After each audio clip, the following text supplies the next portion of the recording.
Yo guys, ketemu lagi dan kita di sini masih di segmen Segelobat Info, di mana nanti di sini kalian bisa dapetin info terbaru dan terpanas tentunya guys. Oke, hari ini di tanggal 22 Agustus 2023 dan seperti biasa guys, kita selalu ingatkan dan tidak bosan-bosannya ya buat teman-teman semua yang ada di luar sana ya untuk selalu mematuhi protokol kesehatan, apalagi kalau kalian itu di keramaian, karena di luar sana itu banyak sekali virus-virus dan juga penyakit yang mengancam kesehatan kita ya guys.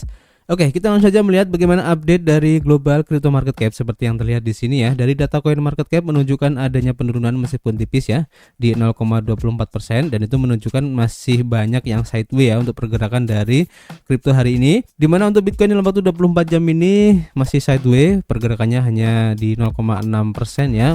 Memang masih merah, disusul oleh Ethereum di 1,21%, masih merah juga guys. Kemudian BNB juga turun di 3,02% ya.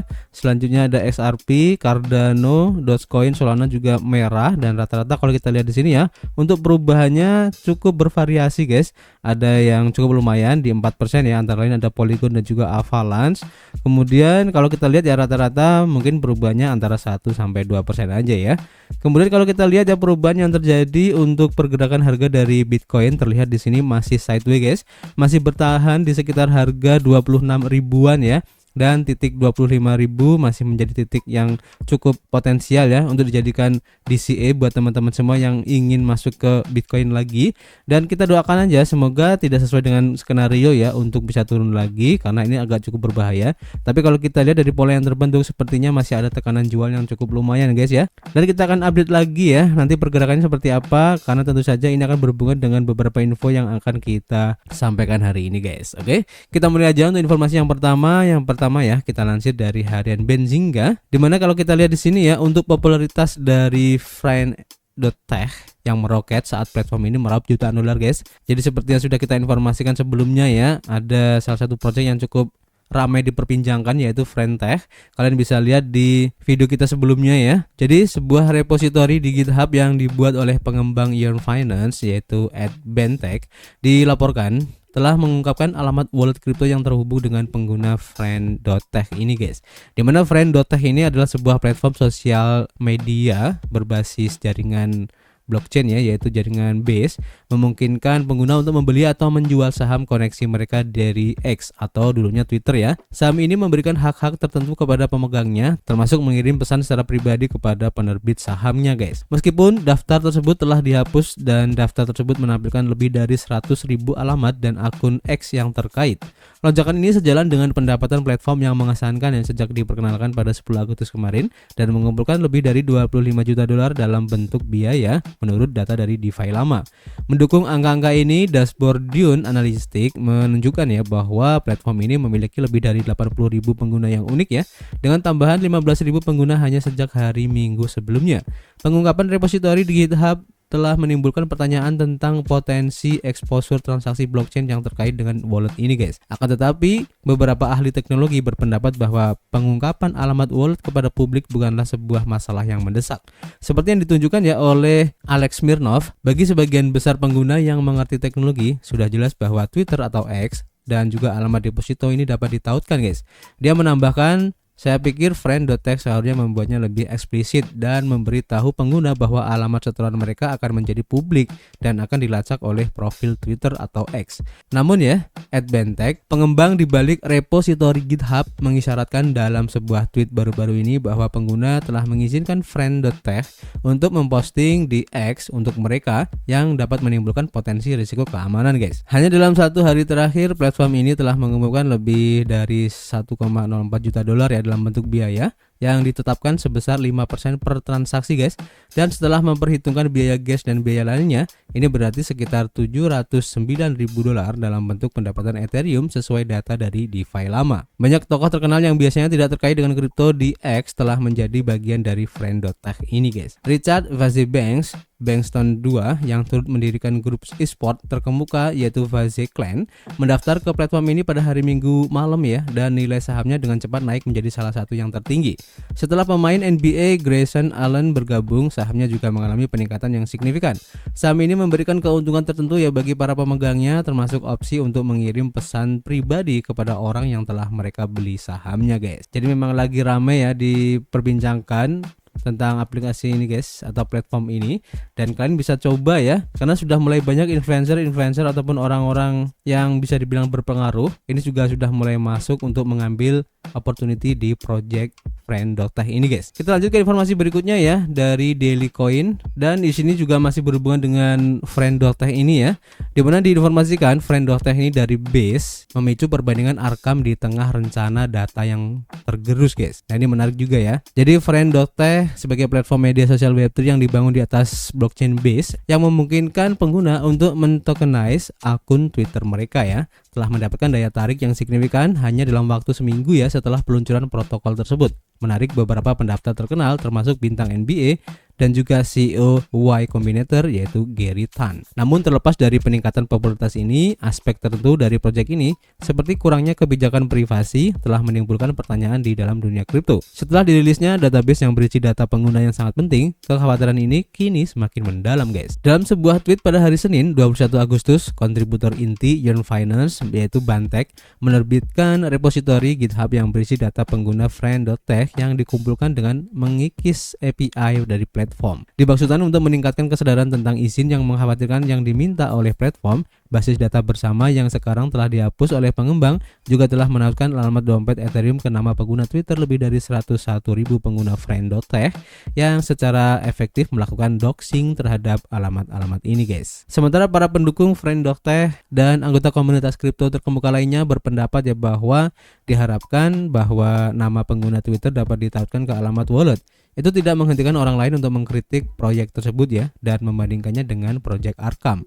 Menanggapi data yang dibagikan oleh Bantek, salah satu pengguna menegaskan bahwa Arkham dan Friend.tech, kita sebut aja Friend.tech ya biar lebih enak, ini saling terkait ya. Demikian pula pengguna lain menyindir bahwa Arkham berjalan agar Friend.tech dapat berjalan juga. Diluncurkan pada bulan Juli, pertukaran intelijen on-chain yaitu Arkham Intelligence telah menerima reaksi yang signifikan ya dari komunitas kripto karena secara tidak sengaja mengungkapkan email pengguna dan mendorong pembelian dan penjualan informasi di wallet blockchain sebagai sebuah fitur yang dijuluki Docs to Earn oleh para kritikus guys. Menanggapi bencana baru-baru ini ya seputar rilis data penggunanya, Friend.tech juga gagal mengatasi masalah privasi tetapi dengan keras menolak gagasan kebocoran ataupun peretasan guys. Terlepas dari pernyataan dari tim tersebut, platform analitik kripto Spot On Chain menyatakan bahwa banyak orang tidak menyadari risiko privasi yang terkait dengan penggunaan protokol tersebut. Pada saat yang sama, perusahaan juga berpendapat ya bahwa kontrol akses API Friend.tech saat ini memungkinkan bot untuk memanipulasi harga saham dengan mudah guys. Sementara perdebatan tentang praktik privasi Friend.tech ini terus berlanjut, pemain DeFi terkemuka seperti DeFi Ignas telah menawarkan tips untuk membantu pengguna menavigasi platform sambil menjaga kerahasiaan informasi tertentu yang diinginkan. Dalam utas Twitter yang menanggapi bencana Friend.tech baru-baru ini, DeFi Ignas juga mencatat bahwa izin yang disyarat oleh Bantek dapat dengan mudah dicabut. DeFi Ignas juga menegaskan kembali langkah-langkah yang dapat diambil pengguna untuk melindungi privasi mereka di platform. Langkah-langkah ini termasuk penggunaan email anonim dan mendanai dompet dari dompet baru yang didanai dari pertukaran terpusat. Menurut insinyur perangkat lunak Coinbase juga Kohler, Friend.tech juga dibangun oleh Razer yang dikenal karena pengembangan TweetDAO, sebuah proyek yang memberikan akses bersama ke akun Twitter melalui NFT. TweetDAO bagaimanapun ya, tampaknya dengan cepat memudar menjadi tidak jelas pada Agustus 2022 kemarin guys. Jadi intinya kalian tetap harus melakukan riset secara mandiri ya. Kalau memang tertarik dengan project Friend.tech ini dan memang banyak sekali lagi diperbincangkan, dan jangan jadikan alasan ya untuk FOMO untuk mengikuti project ini takut ketinggalan. Tapi kalau kalian memang tidak masalah dengan dana kalian jika terjadi sesuatu ya it's okay, lanjut aja bos. Kemudian selanjutnya di informasi yang berikutnya ya, kita lansir dari bitcoin.com di mana di sini diinformasikan bahwa Federal Reserve CBDC ini akan mengancam privasi dan kebebasan. Ini berdasarkan pelaporan yang ada ya. Jadi menurut laporan AFPI memperkenalkan CBDC dapat memberikan akses tak tertandingi kepada pemerintah ke semua transaksi keuangan, mengikis privasi warga negara. Mereka merujuk pada paparan data IRS baru-baru ini ya sebagai indikasi bahwa agen-agen federal mungkin tidak dilengkapi untuk menangani data transaksi warga Amerika dengan aman. Selain itu, laporan tersebut memperingatkan bahwa CBDC dapat memungkinkan pihak berwenang untuk secara selektif mengucilkan kelompok-kelompok tertentu ya dari landscape keuangan. Contoh kasusnya seperti operasi Coke Point di era Obama yang dilakukan secara rahasia di mana para pejabat mendorong bank-bank untuk memutuskan hubungan dengan entitas-entitas seperti pemberi pinjaman dan penjual senjata, guys. Volkander dan juga Vasquez lebih lanjut menekankan bahwa dari pemberian kekuasaan yang tak terkendali ya kepada pemerintah federal, seperti yang terlihat dari kemampuan mereka untuk menghindari proses hukum, mengakses dan berpotensi menyensor data fiskal dan aset warga Amerika. Laporan ini juga menimbulkan keraguan pada kapasitas Federal Reserve untuk meluncurkan CBDC, mengingat kesalahan langkah yang terjadi baru-baru ini ya, yaitu inflasi yang belum pernah terjadi sebelumnya dan jatuhnya bank-bank besar, khususnya pada H1 tahun 2023, di mana Amerika Serikat menyaksikan 3 kegagalan bank terbesarnya ya, dan para penulis AFPI ini sangat yakin bahwa Kongres, bukan The Fed ya, yang harus memutuskan penciptaan dolar digital, guys. Kesimpulannya, laporan tersebut menunjukkan bahwa meskipun inovasi pembayaran yang muncul mungkin menguntungkan, keuntungan ini tidak perlu mengorbankan konsolidasi kontrol fiskal di bawah otoritas Federal Reserve. Kedua, penulis memohon kepada Kongres untuk menjelaskan batasan-batasan dalam ruang lingkup Federal Reserve untuk memulai mata uang digital, menyinggung pelanggaran privasi dan otonomi yang parah. Menggemakan sentimen ini, anggota Kongres Amerika Serikat Warren Davidson mengadvokasi larangan CBDC minggu lalu, sementara calon presiden 2024 Vivek Ramaswamy baru-baru ini melabeli CBDC sebagai ancaman besar bagi kebebasan individu. Kandidat Presiden Robert F. Kennedy Jr. dan Ron DeSantis juga muncul sebagai pengkritik vokal yang dengan tegas menentang CBDC, guys. Jadi pro kontra untuk proyek dari CBDC ini memang banyak ya. Di samping ada keuntungan juga ada kerugian ataupun ancaman yang terjadi di dalamnya yang berpotensi untuk merugikan kita semuanya dalam hal privasi ya. Dan ini cukup menarik, guys, untuk diikuti karena kalau kalian tahu ya, sudah banyak negara-negara di dunia ini yang sudah mencoba atau melakukan pilot ya untuk proyek CBDC mereka. Dan tentu saja ini akan membuka lembaran baru ya bagi keuangan di masa depan nanti, guys. Ini akan menarik untuk diikuti. Dan kita lanjut ke informasi berikutnya. Kita lansir dari harian Watcher.guru, di mana di sini diinformasikan bahwa Coinbase ini mengakuisisi saham di Circle sebagai penerbit stablecoin USDC, guys. Jadi Coinbase secara resmi mengakuisisi saham di penerbit stablecoin USDC yaitu Circle menurut siaran pers dari Circle. Circle dan Coinbase sebagai perusahaan pendiri di belakang Center Consortium tidak akan lagi beroperasi secara terpisah menurut CEO dari Coinbase Brian Armstrong dan CEO Circle Jeremy Allaire. Pernyataan pers mengatakan bahwa Center tidak akan ada lagi sebagai entitas yang berdiri sendiri. Circle akan tetap menjadi penerbit USDC, membawa tanggung jawab tata kelola dan operasi Center ke dalam perusahaan. Mengenai kepemilikan ekuitas di Circle, Coinbase mengatakan Coinbase dan Circle sekarang akan memiliki keselarasan strategis dan ekonomi yang lebih besar pada masa depan sistem keuangan. Coinbase berkomitmen untuk kesuksesan jangka panjang ekosistem stablecoin dan USDC khususnya. Siaran pers tersebut juga mengatakan bahwa di bawah pengaturan baru, pendapatan ini akan terus dibagi berdasarkan jumlah USDC yang disimpan di platform tersebut. Selain itu, Coinbase dan Circle akan berbagi pendapatan bunga yang dihasilkan dari distribusi dan penggunaan USDC yang lebih luas. Struktur baru ini akan merampingkan operasi dan tata kelola, dan ini juga akan meningkatkan akuntabilitas langsung Circle sebagai penerbit USDC, termasuk memegang semua kunci kontrak pintar, mematuhi peraturan tentang tata kelola cadangan, dan memungkinkan USDC pada blockchain baru yang akan datang.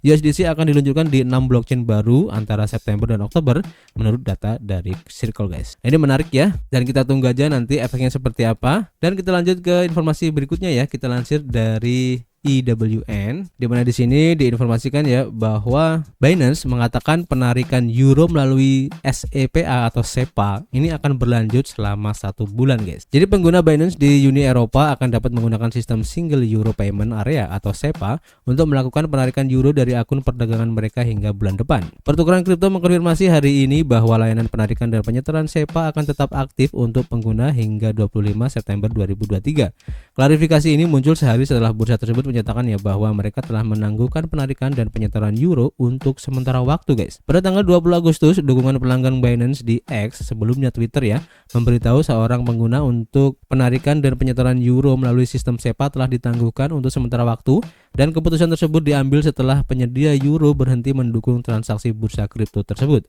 Pada saat itu, bursa menyatakan bahwa tidak ada ETA tentang pemulihan transfer SEPA. dan mendorong pengguna untuk menggunakan metode alternatif untuk berdagang kripto guys. Sebelumnya hari ini, akun dukungan pelanggan Binance di X menyatakan bahwa pesan penangguhan SEPA dalam tweet yang sekarang telah dihapus telah dikirim karena kesalahan.